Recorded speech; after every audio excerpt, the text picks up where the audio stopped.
Pour débuter, définition de scalaire. La définition des éléments est assez intuitive.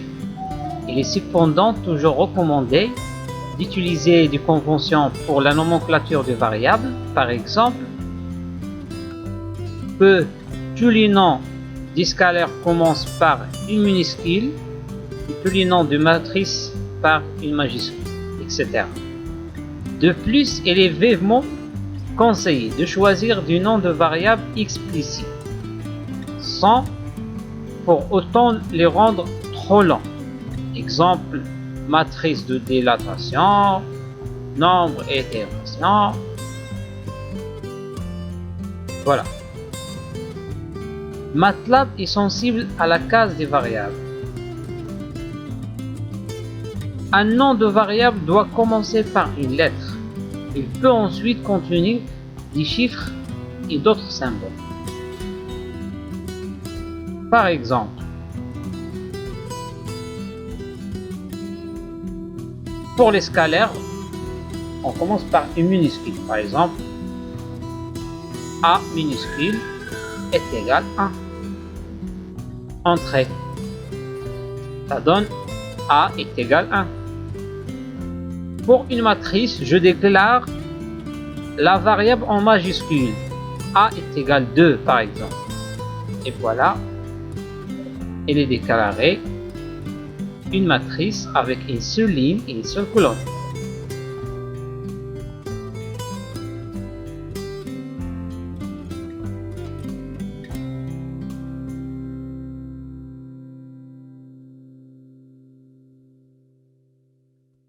L'écriture disp A, il nous donne le contenu de la variable A.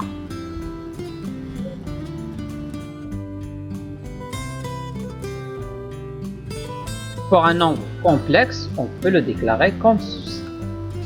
Z est égal à 3 plus 4. Ouais. Et Z, maintenant, une variable complexe. Pour définir un vecteur sur MATLAB, il suffit de mettre ces valeurs entre crochets et de les séparer par un espace. Pour obtenir un vecteur vertical, il suffit de le transposer via l'ajout d'un apostrophe après le crochet fermant. Voyons les exemples.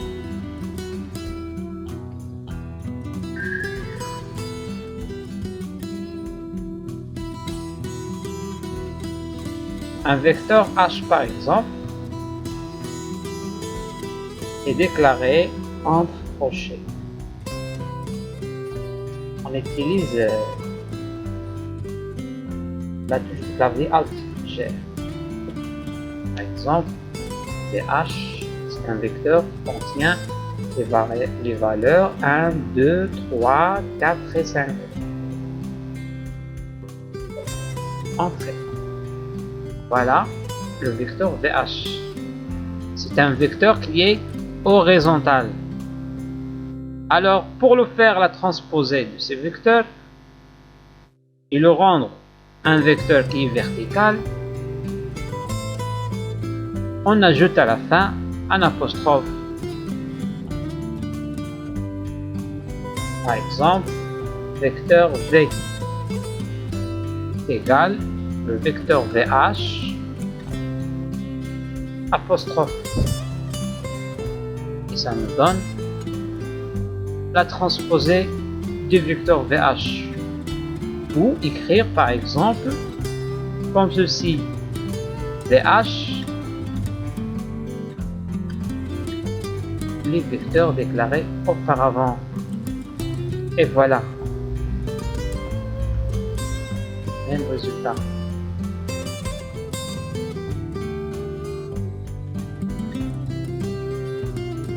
Pour une matrice de 2 lignes par exemple, je peux écrire par exemple mat égale entre crochets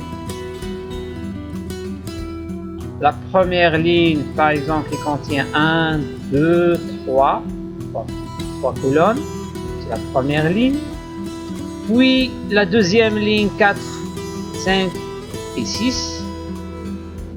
Et voilà, une matrice, 2 lignes et 3 colonnes.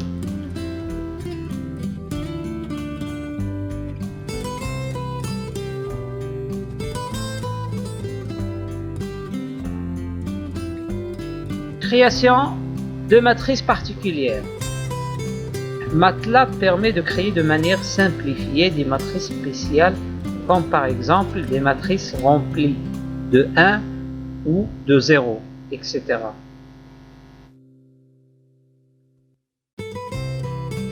Par exemple, si on veut déclarer une matrice unité, on écrit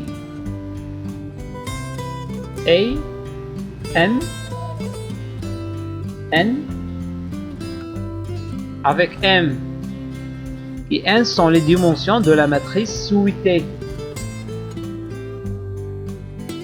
Par exemple, M, le nombre, par exemple 2, et N c'est le 3. Il nous donne 2 lignes, 3 colonnes. Donc M pour nous c'est les lignes et N c'est les colonnes. Et là on trouve à la diagonale la valeur de 1. C'est la matrice unité. Par exemple, A 3, 3, ça nous donne une matrice unité de diagonale qui porte des valeurs de 1. Maintenant, la matrice 1. La matrice 1,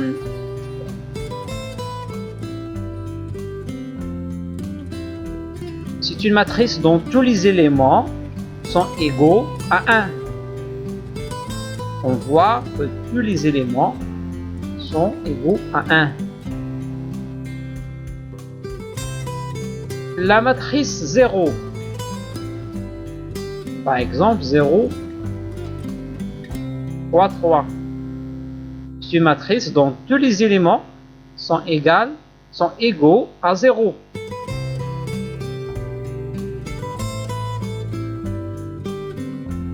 Maintenant, une matrice qui est remplie par des valeurs aléatoires, on écrit random.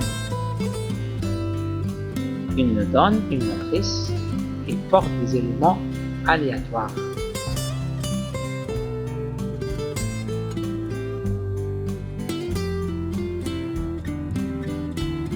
Pour une matrice diagonale, je peux écrire diag. Diag de 3, 3, ça donne une matrice qui est diagonale.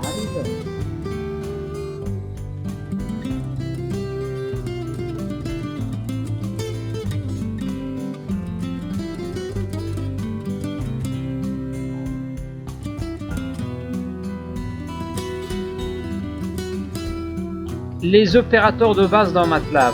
Les opérateurs ci-dessous sont valables pour les scalaires comme pour les matrices. MATLAB effectuera la bonne opération en fonction du type du terme de l'opérateur. On a dit avant, la transposer par apostrophe, l'addition par le plus, la soustraction moins, multiplication symbole étoile, la division slash, la division à gauche anti-slash, et pour la puissance c'est ce symbole là. Par exemple 2 à la puissance 2 à la puissance 3 plus 1 moins 2 divisé par exemple 4, ça nous donne cette valeur là. c'est 2 à la puissance 3, c'est 8, plus 1, c'est 9. 9 moins 2 sur 4, c'est moins 0,5, ça donne 8,5.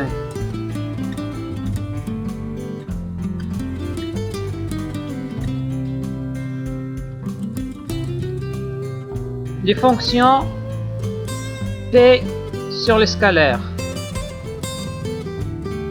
Par exemple, la valeur absolue. Absolue par exemple de moins 5, moins 2, ça donne c'est 2.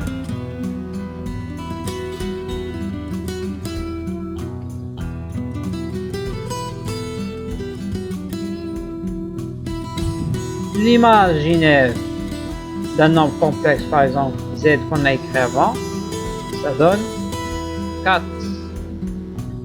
Réel, ça donne la partie réelle du nombre complexe.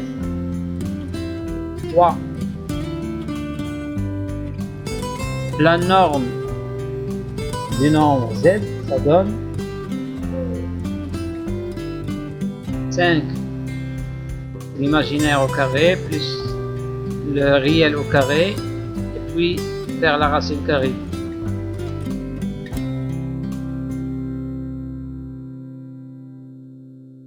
Aussi, on peut écrire plusieurs fonctions sur les scalaires. Pour les matrices,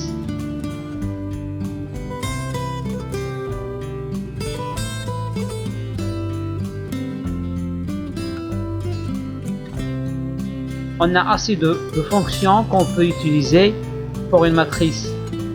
Par exemple, soit une matrice A égale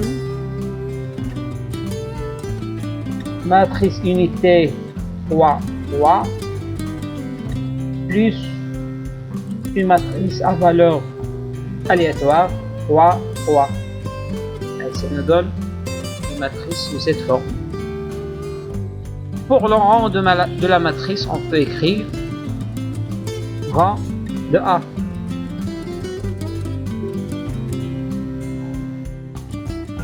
Non, avec c'est pas avec G, mais avec la lettre K.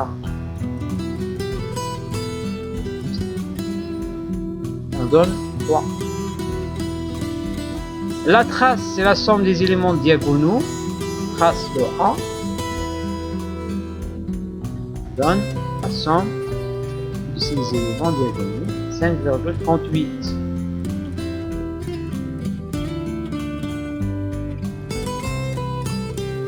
Si on veut retourner la matrice verticalement, on écrit flip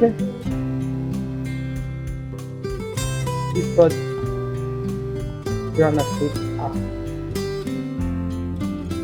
Voilà. Vous voyez qu'on a retourné la matrice verticalement.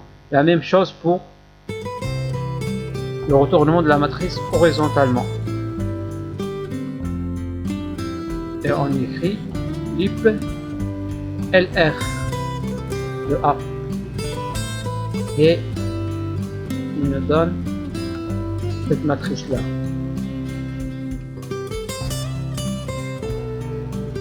Pour l'extraction de la partie triangulaire d'une matrice, on utilise l'option tri L. Tri L de A. Il nous donne l'extraction de la partie triangulaire inférieure d'une matrice A. Ici on écrit tri U. C'est comme on dit le triage de la matrice bas et haut, low and up. Tri up par exemple, il nous donne l'extraction de la partie triangulaire supérieure de la matrice.